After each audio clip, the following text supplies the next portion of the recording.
ایک ہزاروں میں میری بہن ہے۔ بہن کی شادی کو 12 سال ہو چکے تھے۔ اس کا سسرال پڑوس کے گاؤں میں تھا، لیکن میں اب تک کبھی اس کے گھر نہیں گیا تھا، لیکن وہ کبھی کبھی سب سے ملنے آ جاتی تھی۔ ایک دن میری پتنی نے مجھ سے کہا کہ تمہاری بہن جب بھی آتی ہے تو اس کے بچے پورے گھر پر قبضہ کر لیتے ہیں اور بہت پریشانی ہوتی ہے۔ پورے گھر کا سامان پھیلا دیتے ہیں، خرچہ تو دگنا بڑھ جاتا ہے۔ تمہاری ماں تو چوری کر کے اسے صابن، برش، تیل، چاول اور دال یہ سب چیزیں دے دیتی ہے۔ یہ سب سن کر مجھے بہت غصہ آیا۔ میں مشکل سے گھر چلاتا ہوں اور میری ماں میری بہن کو سب کچھ دے دیتی ہے۔ ایک بار بہن گھر آئی تھی، تبھی اس کے بیٹے نے ٹی وی کا ریموٹ توڑ دیا۔ مجھے غصہ آیا اور میں نے اپنی ماں سے کہا کہ دیدی کو ایسے بار بار گھر آنا نہیں چاہیے، بس دیوالی پر ہی آیا کرے، اور جو تم جھولا بھر کے سامان دیتی ہو وہ بھی بند کر دو۔ ماں نے کچھ نہیں کہا، پر بہن نے سب کچھ سن لیا تھا، لیکن وہ بھی کچھ نہیں بولی۔ 4 بج چکے تھے۔ اس نے اپنے بیٹے کو تیار کیا اور کہا بھابھی مجھے بس اسٹاپ تک چھوڑ دو۔ میں نے ایسے ہی جھوٹے موٹے دیدی سے بولا، جا رہی ہو دیدی، کچھ دن اور رک جاتی۔ اس نے مسکراتے ہوئے کہا، ارے نہیں، بچوں کی چھٹیاں ختم ہو رہی ہیں، ہمیں جانا چاہیے اب۔ ایک دن ہم دونوں بھائیوں کے بیچ زمین کا بٹوارا تھا، تبھی دیدی بھی آئی تھی، لیکن میں نے اس سے سیدھے کہہ دیا کہ میں اپنے حصے سے کچھ نہیں دوں گا۔ ماں نے کہا کہ بیٹی کا بھی ادھیکار ہوتا ہے، لیکن میں نے اسے چلا کر کہہ دیا کہ میں اسے کچھ نہیں دوں گا۔ دیدی سامنے بیٹھی تھی پر کچھ نہیں بولی۔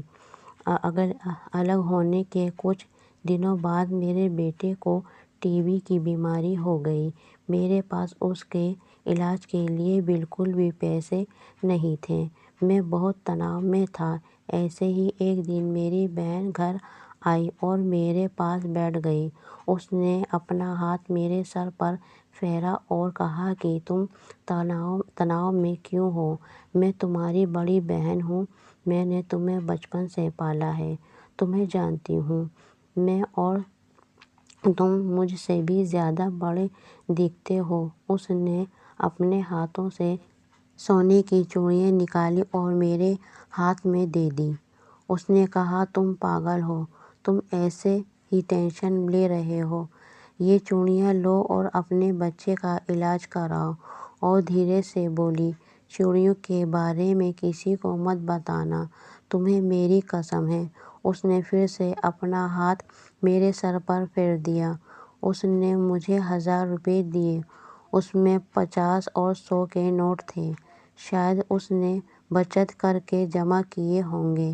یہ پیسے جیب میں رکھتے ہوئے بولی کہ بچوں کو جو چاہیے لے لو اور اس طرح ٹینشن لے کر مت بیٹھو، چلو مجھے ابھی جانا ہے، بچے اسکول گئے تھے اس لیے میں سوچا کہ جا کر بھائی کو مل کر آؤں گی، اسی لیے آ گئی۔ تبھی میرا دھیان دیدی کے پیروں پر گیا۔ اس نے ٹوٹی ہوئی چپل پہن رکھی تھی اور پرانا دوپٹہ پہنا تھا۔ وہ جب بھی گھر آتی تھی اس کے کاندھے پر ہمیشہ وہی دوپٹہ رہتا تھا۔ بہت جلد بازی میں چلی گئی اور میں کچھ نہیں بول پایا۔ ہاتھوں میں وہ چوڑیاں لے کر میں زور زور سے رو رہا تھا۔ تبھی میری پتنی کمرے میں آئی اور ہاتھوں میں سونے کی چوڑیاں اور مجھے روتا دیکھ کر میری پتنی نے پوچھا، کیا ہوا، کیوں رو رہے ہو؟ تو میں نے اسے دیدی کی ساری بات بتائی۔ میری پتنی کو بھی دیدی کے ساتھ کیے ویوہار پر بہت پچھتاوا ہوا۔ ہم بھائی کتنے سوارتھی ہوتے ہیں نا، پل بھر میں بہن کو پرایا کر دیتے ہیں، اور بہن اپنے بھائی کا ذرا سا بھی دکھ برداشت نہیں کرتی ہے۔ اس کے گھر میں وہ کئی سمسیاؤں کا سامنا کرتی ہے۔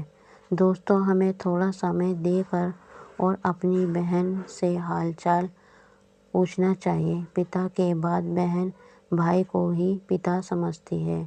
ہم سب ایک پل کے لیے مسکرائیں گے، اتنا ہی کافی ہے انہیں، ہم سے اور کچھ نہیں چاہیے ہوتا۔ یہ سچ ہے کہ کسی نے کہا ہے کہ ایک بہن دوسری ماں ہوتی ہے۔ دوستو، یہ تھی بھائی بہن کی اسٹوری۔